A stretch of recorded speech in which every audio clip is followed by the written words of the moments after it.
When I got up this morning, I had not really thought what I was going to say if we came down here and the results were not what we had hoped. But after several days of my stomach churning and things like that, I slept really well last night. And the reason I slept really well last night is because of what John Quincy Adams said. John Quincy Adams said, "Duty is ours, results are God's."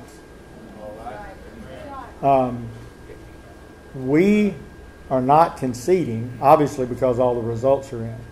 But we're not conceding for another reason. We're not conceding because we did our duty. We have obeyed God.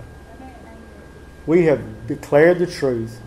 We have impacted our state. You know, I was telling a reporter earlier, she was saying, well, how do you think you did? Well, the bottom line is, if you want to take a few minutes, I can tell you stories of at least 2 babies who are alive today that would have been dead. 2 women who weren't harmed by abortion.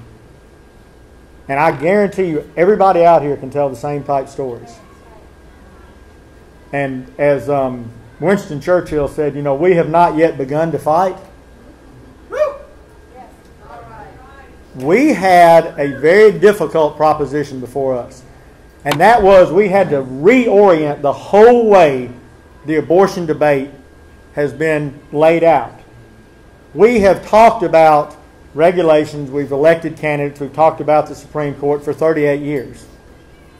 But we've not answered the fundamental question, and we began here in Mississippi what our friends in Colorado began last year and a couple of years ago. We began to answer that question. You know, after Dred Scott, when they said a person with a certain amount of pigment in their skin was not a full person, that didn't make them not a full person. God made them men. And regardless of what the governor of Mississippi said, regardless of what Planned Parenthood said, the facts are the facts. And so tomorrow morning somebody asked me, well, what are you going to do now? Well, here's what I'm going to do. I'll tell you real quick what motivated me. Forget what you heard on the internet about all these crazy ideas, all these crazy groups. Here's what motivated me. I was unlovely, and Jesus Christ loved me.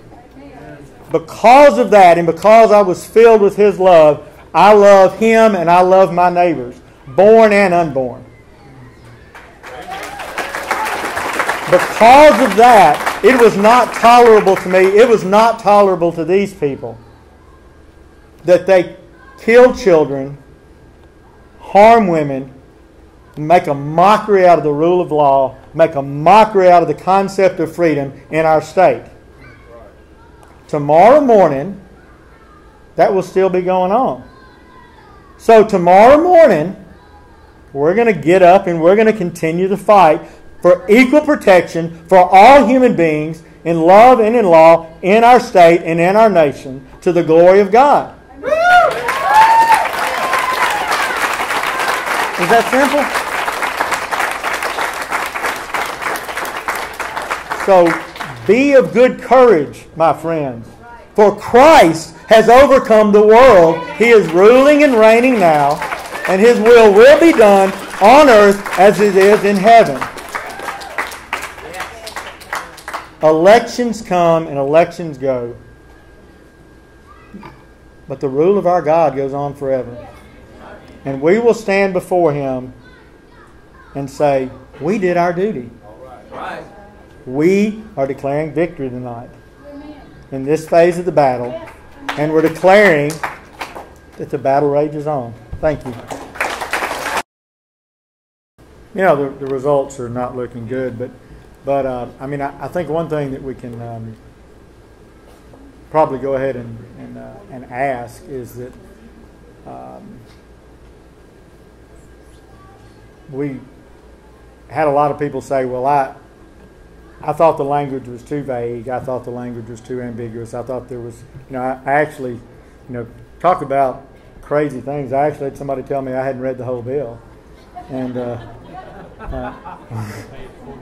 yeah, somebody called me and told me And I think Reed got a similar call that you wouldn't believe what was on page 46 about cloning. And I said, there's 33 words.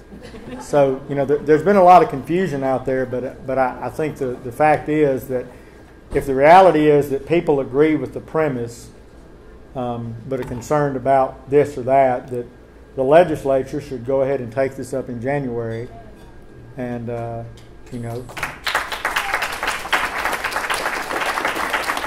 come up with some language that addresses people's concerns but still protects all human beings.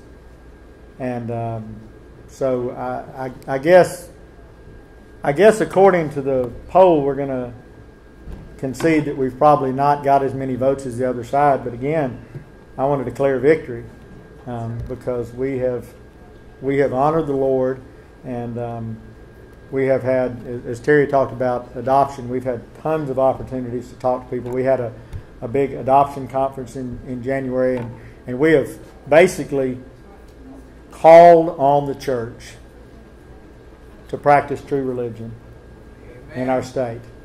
And I think we will, and I think we're going to turn the world upside down. So thank you.